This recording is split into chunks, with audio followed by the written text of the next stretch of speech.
Hello everyone, welcome back to your own channel English with Mamta Kesari. तो friends, कैसे हैं आप सभी? आई होप आप सभी ठीक होंगे और बिल्कुल कम समय बचा है आपके एग्ज़ाम में। तो मुझे उम्मीद है कि आपकी जो प्रिपरेशन है बहुत ही बेहतर ढंग से, बेहतरीन ढंग से आपकी प्रिपरेशन जो है चल रही होगी। तो आज की वीडियो में यूपी टीजीटी पीजीटी के जॉब प्रोफाइल के बारे में हम जान लेते हैं। बिल्कुल डिटेल में जानेंगे। आज इस वीडियो को देखने के बाद जो भी आपके डाउट्स हैं वो बिल्कुल क्लियर हो जाने वाले हैं। तो आज की वीडियो में हम जानेंगे जॉब प्रोफाइल क्या है, वर्कलोड कितना होता है, लीव आपको कितना मिलता है, एक्स्ट्रा ड्यूटीज क्या क्या टीचिंग के अलावा आपको मिल सकता है, सैलरी के बारे में जानेंगे, प्रमोशन कैसे होता है, फिर जानेंगे मैनेजमेंट रूल्स क्या क्या लागू होते हैं। तो जो भी आपके डाउट्स हैं यूपी टीजीटी पीजीटी को लेके आज के वीडियो देखने के बाद ये डाउट जो है क्लियर हो जाएंगे। तो वीडियो में आगे बढ़ने से पहले कुछ महत्वपूर्ण जानकारी है उसे जान लेते हैं। तो ये है टेक्स्ट बुक का ईयरली पास प्रो, जो कि आपको पूरे 1 साल के लिए मिल जाता है। यदि आप किसी भी एग्जाम की तैयारी कर रहे हैं और ढेर सारा मॉक टेस्ट लेना चाहते हैं तो ये एक बेटर ऑप्शन आप सभी के लिए है। और इसकी खास बात यह है कि एक ही ऑफर पे आपको कई एग्जामों के जो मॉक टेस्ट हैं, मतलब ये नहीं कि आप टीजीटी की तैयारी कर रहे हैं तो आपको सिर्फ टीजीटी का ही मिलेगा। एक साथ कई एग्जामों के जो मॉक टेस्ट हैं इकट्ठा आपको मिल जाएगा और पूरे 1 साल के लिए। और अभी 28 दिसंबर से लेकर के 31 दिसंबर तक इसमें भारी सेल चल रहा है, तो बहुत ही कम प्राइस पे आपको मिल जाएंगे। और साथ ही साथ इसमें दिया हुआ यदि कोड आप यूज़ करते हैं तो 12% का ऑफ भी आपको मिल जाएगा। ठीक है, तो मेरे ख्याल से बेटर ऑप्शन है, आप ले सकते हैं इसे। और यदि लेना चाहते हैं तो डिस्क्रिप्शन बॉक्स में इसमें लिंक दे दिया गया है, वहाँ से आप जा करके इसे परचेस कर सकते हैं। तो चलिए वीडियो में आगे बढ़ते हैं। तो सबसे पहले जानते हैं जॉब प्रोफाइल कैसी होती है, वर्कलोड कितना होता है। तो देखिए, यदि ये आप सभी को पता होगा, यदि आप टीजीटी के थ्रू सेलेक्ट होते हैं तो आपको क्लास 9th एंड 10th में आपको टीचिंग करना होगा। यदि पीजीटी के थ्रू आप सेलेक्ट होते हैं तो आपको क्लास 11th एंड 12th में टीचिंग करना होता है। ठीक है, और ये ज़रूरी नहीं है कि हम टीजीटी के थ्रू सेलेक्ट हुए हैं तो हमें केवल 9th और 10th में ही पढ़ाना होगा। कई कॉलेज में जहाँ क्लास 6 से शुरू होता है, 6 से लेकर के 12 तक होता है, तो आपको 6 में भी पीरियड दिया जा सकता है, 7th में भी, 8th में भी, 9-10th में भी। और कभी-कभी ऐसा भी होता है टीचर कम होते हैं, तो इंटर में भी आपको क्लासेस दिया जा सकता है। तो ये ना मान के चलें कि टीजीटी के थ्रू है तो बस हमको 9th और 10th ही पढ़ाना है। ठीक है? 6 से लेकर के आपको 12 तक कोई भी क्लास आपको दिया जा सकता है। और यदि आप पीजीटी के थ्रू सेलेक्ट हुए हैं तो भी आपको ऐसा नहीं है कि केवल 11th और 12th में ही पढ़ाना होगा। यदि टीचर कम है तो आपको 9th और 10th में भी दिया जा सकता है। तो ये रही क्लासेस की बातें।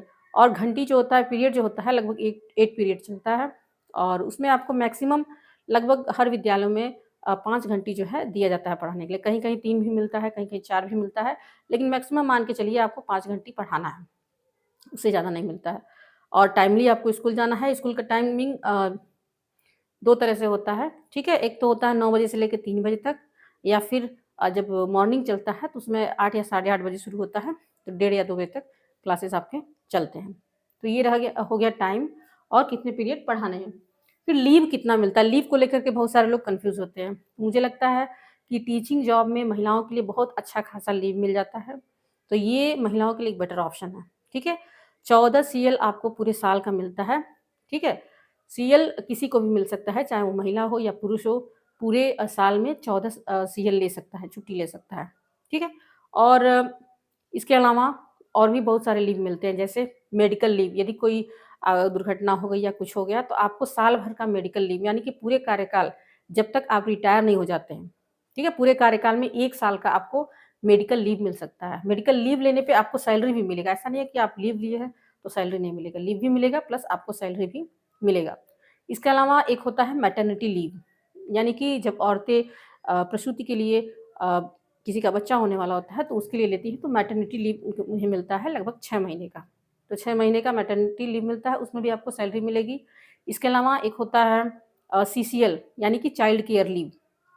तो चाइल्ड केयर लीव सिर्फ़ अभी महिलाओं को ही मिलता है और ये पूरे कार्यकाल के दौरान आपको मैक्सिमम 2 साल का सीसीएल आप ले सकते हैं। और 1 बच्चे पे 1 साल का, 2 बच्चे पे 2 साल का। ये चाइल्ड की देखभाल करने के लिए होता है। यदि चाइल्ड को, अपने बच्चे को पढ़ाना है या फिर आपका बच्चा जो है बीमार पड़ जाता है, उसके लिए मिलता है। और ये आप तभी तक ले सकते हैं जब तक आपका बच्चा जो है 18 साल का नहीं हो जाता है। ठीक है? 18 साल के पहले ले सकते हैं। अगर 18 साल से ज़्यादा हो गया आपका बच्चे का एज, तो आपको ये लीव नहीं मिलेगा। और एक साथ आप मैक्सिमम 3 महीने का ही ले सकते हैं। ऐसा नहीं है कि आप साल भर का लगातार ये छुट्टी ले सकते हैं। मैक्सिमम आप 3 महीने का ले सकते हैं। उससे कम ले सकते हैं। मिनिमम आपको 15 दिन का लेना पड़ेगा, 15 दिन से कम नहीं मिलता है, 3 महीना से ज़्यादा नहीं मिलता है। तो ये रहा सीसीएल, मैटरनिटी लीव और मेडिकल लीव हो गया। मेडिकल लीव अगर आपका साल भर कंप्लीट हो गया है, फिर भी आपको मेडिकल कभी ज़रूरत पड़ जाए, तो 6 महीने का और मेडिकल लीव मिल जाता है, और लेकिन उसमें हाफ सैलरी मिलेगी, ठीक है? अगर साल भर का मेडिकल लीव लेते हैं तो पूरी सैलरी आपको मिलेगी, लेकिन उसके बाद भी अगर कभी ज़रूरत पड़ गया आपको, तो 6 महीने और ले सकते हैं, लेकिन उसमें आप मेडिकल लेते हैं तो आपको हाफ सैलरी मिलेगी। और जो भी लीव लिए जाते हैं आपको ऑनलाइन, पहले था ऑफलाइन एप्लीकेशन दे के लिया जा सकता था, लेकिन अब बिल्कुल बहुत सारे रूल्स हैं जो चेंज हो चुके हैं। तो जो भी आपको लीव लेना है, ऑनलाइन मानव संपदा पोर्टल होता है, उसके द्वारा आपको लेना पड़ेगा, और जब तक अप्रूवल नहीं मिल जाएगा तब तक आप नहीं ले सकते हैं। तो ये रहा लीव की बात। फिर हम जान लेते हैं एक्स्ट्रा ड्यूटीज़ क्या-क्या करनी पड़ती हैं, ठीक है? देखिए जब आप सेलेक्ट हो जाते हैं एज़ अ टीचर, तो आप ये मत सोचिएगा कि मुझे सिर्फ़ पढ़ाना ही है। इसके अलावा भी बहुत सारी ड्यूटीज़ होती हैं जो आपको करनी पड़ेगी। जैसे कभी डीआईओ से अगर आदेश आ गया कि आपको कोई एक्स्ट्रा एक्टिविटी कराना है बच्चे को, रंगोली कॉम्पिटिशन हो गया, रैली कराना है, ठीक है? खेल कराना है, बहुत सारी चीज़ें एक्स्ट्रा एक्टिविटीज़ हमेशा होती रहती हैं। गवर्नमेंट की तरफ से जो भी आदेश आते हैं, जो भी अ, चीज़ें आती हैं, जो भी कार्यक्रम के लिए, तो उस सब में आपको पार्टिसिपेट कराना पड़ेगा बच्चों को, सब में आपको अपना हिस्सा, भागीदारी देना पड़ेगा। इसके अलावा चुनाव अगर होते हैं तो चुनाव में आपकी ड्यूटी लगा दी जाएगी, ठीक है? बोर्ड एग्ज़ाम होता है, बोर्ड एग्ज़ाम में आपकी ड्यूटी लगाई जाएगी। फिर बोर्ड एग्ज़ाम की जो कापियाँ जाँच होती हैं, उसमें आपकी ड्यूटी लगाई जाएगी, और जितनी भी आपको एक्स्ट्रा ड्यूटीज़ आपकी लगाई जाएँगी, उसके लिए आपको एक्स्ट्रा पेमेंट भी मिलता है, ठीक है? सैलरी जो आपको मिल रहा है वो तो मिलेगा ही, लेकिन जो एक्स्ट्रा ड्यूटी कर रहे हैं, जैसे चुनाव ड्यूटी कर रहे हैं तो उसका अलग पेमेंट मिलेगा, ठीक है? और बोर्ड एग्ज़ाम में अगर ड्यूटी कर रहे हैं तो उसका अलग मिलेगा। अभी बोर्ड एग्ज़ाम की अगर कॉपी जाँच रहे हैं तो एक कॉपी पे वर्तमान समय में ₹13 मिलता है, एक कॉपी जाँचने का, ठीक है? तो इस तरह से आप जितने कॉपी एक दिन में अगर 100 कॉपी चेक कर देते हैं, 50 कॉपी करते हैं, तो उसके हिसाब से आपका पेमेंट बनता है। इसके अलावा जो शहरी क्षेत्रों में जो कॉलेज होते हैं, तो हर संडे को कहीं न कुछ कॉम्पिटिशन एग्ज़ाम्स होते रहते हैं, तो उसमें अगर आपकी ड्यूटी लगाई जाती है, तो उसका भी जो वो निर्धारित करता है एग्ज़ाम आयोग, उस हिसाब से पेमेंट मिलता है। तो एक्स्ट्रा ड्यूटीज़ आपको करना पड़ेगा, लेकिन एक्स्ट्रा पेमेंट भी आपको मिलेगा।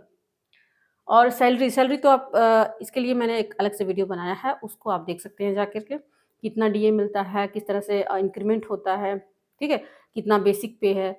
तो एक लगभग में आप मान के च चल सकते हैं कि यदि वर्तमान समय में आप एज़ ए टीजीटी टीचर अगर जॉइन करते हैं, तो 65,000 से लेकर के 70,000 के बीच में जो है आपकी सैलरी होगी। शहरी क्षेत्रों में कुछ ज़्यादा होती है, और अगर ग्रामीण क्षेत्रों में आपकी जॉइनिंग होती है तो थोड़ा कम, बहुत ज़्यादा अंतर नहीं होता है, 2-4 हज़ार का अंतर होता है, ठीक है? तो मान के चल सकते हैं 65,000 से लेकर के 70,000 के बीच में आपकी सैलरी होगी टीजीटी के थ्रू। यदि पीजीटी में आप जॉइन करते हैं तो पीजीटी में 70,000 प्लस आपकी सैलरी जाएगी। और ये मैंने पहले भी बताया है कि डीए साल में 2 बार बढ़ता है, और इंक्रीमेंट जो होता है वो साल में 1 बार बढ़ता है। तो आप एक बार जॉइन कर लेते हैं तो ऐसा नहीं है कि वही आपकी सैलरी रुकी रहेगी, हर साल आपकी सैलरी बढ़ती जाएगी। जैसे-जैसे आप पुराने होते जाएँगे, आपकी सैलरी जो है वो इंक्रीज़ होती जाएगी। तो ये रही सैलरी की बात। फिर प्रमोशन जान लेते हैं, प्रमोशन कैसे होता है। तो यदि आप as a teacher TGT teacher के रूप में जॉइन किए हैं, और मेरे ख़्याल से 5 साल बाद ही आपको प्रमोशन मिलता है। 5 साल के पहले नहीं मिलेगा। अगर 5 साल आप जॉब कर लेते हैं टीजीटी टीचर के रूप में, और आपके पास पोस्ट ग्रेजुएशन की डिग्री भी है, तो आप 5 साल के बाद प्रमोट होकर के पीजीटी के पोस्ट पे आप जा सकते हैं, ठीक है? और ऐसा नहीं है कि पीजीटी के पोस्ट पे जाएँगे तो आपकी सैलरी शुरुआत से की जाएगी। आप जितने वर्ष पुराने रहेंगे उसी के अनुसार आपकी सैलरी बढ़ा कर के दी जाएगी। और पीजीटी का प्रमोशन वैसे होता नियमतः तो प्रिंसिपल के लिए होना चाहिए, लेकिन ऐसा होता नहीं है। जो बहुत सारे लोग होते हैं जो वरीयता क्रम में होते हैं, तो जब तक उनका वरीयता क्रम आता है तब तक वो रिटायर हो जाते हैं, ऐसा होता है। तो बहुत जो पुराने होते हैं उन्हीं को मौका मिल पाता है प्रिंसिपल बनने का। तो ज़्यादा से ज़्यादा आप पीजीटी पोस्ट पे जा सकते हैं, ठीक है? और जो बाकी इंक्रीमेंट है वो तो लगता ही है। बहुत सारे ऐसे लोग भी पूछते हैं कि मैंने पोस्ट ग्रेजुएशन नहीं किया है। जैसे अगर मैं अपनी बात कर लूँ तो मैंने जिस टाइम जॉइन किया था, तो उस समय मेरा पोस्ट ग्रेजुएशन नहीं था, बस बीए था एंड बीएड था, ठीक है? तो टीजीटी के पोस्ट पे जॉइन करने के बाद अगर आप चाहें तो पोस्ट ग्रेजुएशन की डिग्री बाद में भी ले सकते हैं, ठीक है? रेगुलर नहीं ले सकते हैं, प्राइवेट कॉलेज से जैसे राजर्षि टंडन वगैरह से आप ले सकते हैं। तो पोस्ट ग्रेजुएशन की डिग्री बाद में भी आप कंप्लीट करके और उसे अपने पोर्टल पे लगा सकते हैं। तो ये रहा प्रमोशन की बात। फिर मैनेजमेंट रूल्स, हाँ, ये चीज़ें ज़रूरी है क्योंकि बहुत सारे लोग ऐसे हैं जिनके मन में अभी भी कन्फ्यूज़न है, ठीक है? बहुत सारे लोग डिमोटिवेट करते हैं कि जो यूपी टीजीटी पीजीटी का जॉब होता है, वो पूरी तरह से गवर्नमेंट नहीं होता है। लोग डराते हैं ये कह करके कि मैनेजमेंट अपना रूल चलाता है, ठीक है? देखिए, ये जो जॉब है, अगर आप प्राप्त करते हैं तो माध्यमिक जो विद्यालय होते हैं, अशासकीय सहायता प्राप्त माध्यमिक विद्यालय, उनमें आपकी जॉइनिंग होगी। और ऐसा नहीं है कि पूरा मैनेजमेंट का ही रूल लगाया जाता है, ठीक है? सारा आपका सैलरी गवर्नमेंट देगा, सारे रूल्स रेगुलेशन गवर्नमेंट के लागू होंगे। लेकिन कुछ चीज़ें होता है जो मैनेजमेंट के हाथों में होता है, तो ऐसा नहीं है कि मैनेजमेंट बिना किसी गलती के कोई निलंबन कर देगा या फिर कोई अन्य चीज़ें, कोई कार्रवाई कर देगा, ठीक है? कुछ अधिकार होते हैं, लेकिन आपको अगर ड्यूटी करना है तो हर जगह, कोई चाहे आप कहीं भी काम करें, टाइमली जाना होगा, टाइमली आना होगा। अगर छुट्टी लेते हैं तो बिना सूचना दिए आपको लीव नहीं लेना है, बिना पोर्टल पे चढ़ाए आपको लीव नहीं लेना है। वो हर जगह का, अगर आप सही से काम करते हैं तो कोई प्रॉब्लम नहीं है, कोई दबाव नहीं है, ठीक है ना? तो मेरे ख़्याल से एक बेटर ऑप्शन है, बढ़िया आपको लीव भी मिल जाता है महिलाओं के लिए। और ख साथ ही साथ अगर घर के पास आपको जॉइनिंग हो गई तो और भी बेहतर होता है, ठीक है? तो ये रहा जॉब प्रोफ़ाइल। और वर्कलोड, मुझे लगता है कि अन्य जॉब की तुलना में वर्कलोड इसमें कम होता है। जहाँ आपको 8-8 घंटे बैंकिंग में देख लीजिए या फिर और भी ड्यूटीज़ में देख लीजिए, जो ऑफ़िशियल वर्क है जहाँ पे 8-8 घंटे की ड्यूटी, शाम तक ड्यूटी होती है, वहाँ इसमें आप जो है मैक्सिमम 3 बजे तक आप फ्री हो जाएँगी। तो महिलाओं के लिए बेटर जॉब है। महिला घर भी देख सकती हैं, अपना ड्यूटी भी कर सकती हैं। और ऐसा नहीं है कि वहाँ भी बहुत ज़्यादा वर्क का प्रेशर होता है, ठीक है? और बाकी सब चीज़ ठीक है, बहुत ही बेहतर जॉब है, एक बढ़िया सैलरी में, अच्छे सैलरी में, अच्छे ग्रेड पे की नौकरी है। और ऊपर से अभी जो एग्ज़ाम हो रहा है वो मेरे ख़्याल से बहुत ही बेटर ऑप्शन है कि अभी कोई जीएस लागू नहीं हुआ है, सिर्फ़ आपको अपना ही सब्जेक्ट देना है, कोई नेगेटिव मार्किंग नहीं है। तो मुझे नहीं लगता है इससे बेटर ऑप्शन आपको इसके बाद वाली वैकेंसी में आपको मिल सकता है। तो बहुत ही बेहतरीन मौका है, बिल्कुल एक भी समय आप ज़ाया ना करें, जो भी 3-4 महीने बचे हुए हैं, अगर कुछ भी नहीं पढ़ा है फिर भी आप पढ़िए, हार नहीं मानना है, जब तक एग्ज़ाम नहीं हो जाता है तब तक आपको हार नहीं मानना है, ठीक है? आप ज़्यादा से ज़्यादा मॉक टेस्ट लगाएँ, ज़्यादा से ज़्यादा प्रैक्टिस सेट लगाएँ, प्रीवियस ईयर क्वेश्चन पेपर को जितनी बार देख सकते हैं देखें। और बहुत सारे लोग अभी भी पूछते हैं कि अभी ऑथेंटिक बुक क्या हमें पढ़ना चाहिए या नहीं पढ़ना चाहिए? तो बुक को तो कभी नहीं छोड़ना है आपको। 1 बार 2 बार आपको रीडिंग करना ही करना है। कोई कुछ चीज़ें होगा जो फर्स्ट रीडिंग में हमें समझ में नहीं आता है, लेकिन फिर भी आप पढ़िए। एक-एक बार पढ़ते रहिए, जब 4 ऑप्शन देखेंगे, भले ही आपको पूरा याद नहीं होगा, लेकिन जब 4 ऑप्शन देखेंगे और एक बार आपके दिमाग से गुज़रा हुआ होगा, तो आपको तुरंत वो याद आ जाएगा। तो बिल्कुल छोड़ना नहीं है किसी चीज़ को, जो चीज़ें आप नहीं पढ़े हैं, वो भी पढ़िए और एकदम पॉज़िटिव थॉट रखिए। छोड़ने से कुछ मिलने वाला है नहीं, लेकिन हम अगर ट्राई करते हैं, अपनी कोशिश को लगातार जारी रखते हैं, तो पूरी-पूरी संभावना है कि हम जो चाहते हैं, वो हमें मिल जाए। तो ऐसी चीज़ हम क्यों करें जिससे कुछ नहीं मिलने वाला है, ठीक है? तो छोड़ के भी हमें कुछ मिलने वाला नहीं है, इसलिए हम तब तक प्रयास आपको करना चाहिए जब तक एग्ज़ाम आपका हो नहीं जाता है। तो ऑल द बेस्ट आप सभी को। और उम्मीद है आप सबकी तैयारी बेहतर ढंग से चल रही होगी और आगे भी ऐसे ही तैयारी बनाए रखें। कोई भी डाउट्स हो इसके अलावा तो आप कमेंट के माध्यम से पूछ सकते हैं।